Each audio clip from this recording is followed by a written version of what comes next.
నమస్తే. నేను మీ Om Prakash Verma, yoga therapist and dietitian. ఈ మధ్య కాలంలో ఇండియాలో చాలా మంది బాధపడుతున్న ఒక సమస్య ఏంటంటే కాన్‌స్టిపేషన్. సో, కాన్‌స్టిపేషన్ గురించి ప్రత్యేకంగా మన దగ్గర క్లాసెస్‌కి జాయిన్ అయిన వాళ్ళుంటారు. వాళ్ళకు separate diet plan and separate asanas చెప్తూ వాళ్ళకు 3, 4 మంత్స్‌లో మనం ఈజీగా కాన్‌స్టిపేషన్ ప్రాబ్లమ్ నుంచి బయటపడేస్తుంటాం. సో, ఈరోజు వీడియోలో మన వ్యూయర్స్ కొరకు ఒక సింపుల్ చిట్కా అంటే కాన్‌స్టిపేషన్‌తో బాధపడుతున్న వాళ్ళు ఏ విధంగా దాని నుంచి బయటపడాలి? అసలు యాక్చువల్‌గా కాన్‌స్టిపేషన్ ఎందుకొస్తుంది? అంటే మనం తిన్న ఫుడ్‌లో ఫైబర్ కంటెంట్ తక్కువగా ఉన్నప్పుడు ఈ కాన్‌స్టిపేషన్ ప్రాబ్లమ్ అనేది వస్తుంది. అంటే ఫైబర్ అంటే ఇప్పుడు ఏ విధంగా అయితే మనం ఈ చీపిరితో ఇల్లు ఊడ్చేస్తుంటాము, మొత్తం జాడించేసేస్తుంటాం. ఆ విధంగా ఫైబర్ మన ఇంటెస్టైన్‌లో ఉన్న ఫుడ్ పార్టికల్స్ అన్నిటిని కూడా అలా వాష్ ఔట్ చేస్తుందనమాట. సో, మనం తినే ఫుడ్‌లో ఖచ్చితంగా ఫైబర్ ఉండేటట్టు చూసుకోవాలి. అంటే మీరు తినేటప్పుడు మీ ఫుడ్‌లో అట్‌లీస్ట్ ఒక 20% సాలడ్ అంటే ఈ క్యారెట్ కానీ, తర్వాత క్యూకంబర్ గానీ, బీట్రూట్, ఆనియన్ ఇవి అంటే కుదిరితే 4 తీసుకోవచ్చు. లేదా 1, 2 తీసుకోవచ్చు. ఇవి ఖచ్చితంగా ఒక 20% ఉండేటట్టు చూసుకోండి. అండ్ ఎస్పెషల్లీ మీరు ఒక తినడానికి హాఫ్ అన్ అవర్ బిఫోర్ వీటిని మంచిగా నమిలి తిన్నట్లయితే ఫుడ్ డైజెషన్ ఈజీగా అవుతుంది. కాన్‌స్టిపేషన్ ప్రాబ్లమ్ నుంచి బయటకొస్తారు. అంటే కొంతమందికి ఇది కుదరదు. ప్రతిసారి అవకాశం ఉండదు. సో, వాళ్ళ కొరకు ఈరోజు మనం ఒక మంచి జ్యూస్‌ని ఇంట్రొడ్యూస్ చేస్తున్నాం. ఈ జ్యూస్ ఎస్పెషల్లీ మీరు ఈవినింగ్ టైమ్‌లో తాగాలి. ఈవినింగ్ 4 ఆ ప్రాంతంలో 4 5 ఆ ప్రాంతంలో తాగాలి. సో, ఈ జ్యూస్ ఇప్పుడు మీకు కనబడుతుంది గదా! దీన్ని ఎలా తయారు చేసుకోవాలి అనే దాన్ని డీటెయిల్స్‌లోకెళ్ళినట్లయితే దీంట్లో మనం ఏం వాడుతుంటామంటే కాకరకాయ వాడుతుంటాం.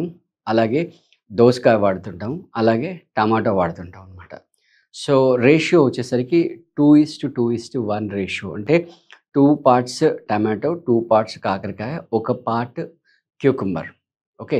అంటే రఫ్‌గా అలా చెప్పాలంటే 2 ఫ్రూట్స్ టమాటో, 2 ఫ్రూట్స్ కాకరకాయ, ఒక క్యూకమ్మర్ తీసేసుకొని వీటిని మిక్సీలో వేసి మంచిగా వాటరేసేసి దీన్ని మొత్తం మిక్స్ చేసేసుకొని తర్వాత క్లాత్‌తో వడగట్టేసేసుకొని రైట్. సో, దీంట్లో కొంచెం నిమ్మరసం, కొంచెం జీరా పౌడరు రైట్. తర్వాత కొంచెం మిరియాల పౌడరు.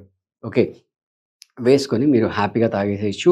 దీన్ని మళ్ళీ అంటే దీంట్లో బేసిక్‌గా కాకరకాయ ఉంది కాబట్టి దీన్ని మళ్ళీ ఒక పనిష్మెంట్‌లాగా కాకుండా okay.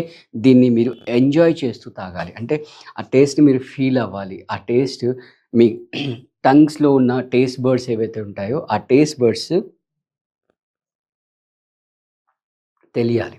So, SIP by SIP అంటే ఒక టేబుల్ స్పూన్ అలా తాగి మొత్తం గల్ప్ చేస్తూ అంటే ఆ సలైవాతో ప్రాపర్‌గా మిక్స్ అయ్యి దాన్ని లోపలికి మెల్లగా స్వాలో చేయాలి.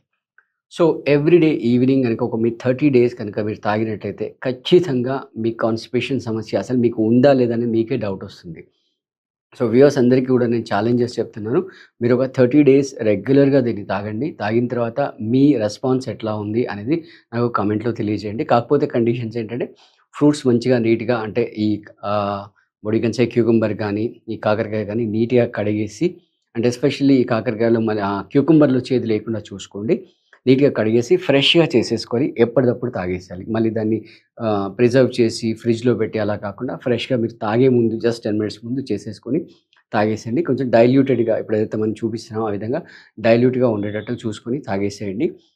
దాంతో పాటుగా నేను చెప్పినట్టుగా మీ ఫుడ్‌లో అది ఆఫ్టర్‌నూన్ ఫుడ్డా, మార్నింగ్ ఫుడ్డా, ఈవినింగ్ ఫుడ్డా ఏదైనా కానివ్వండి, దాంట్లో ఖచ్చితంగా ఫైబర్ కంటెంట్ ఉండేటట్టుగా చూసుకోండి.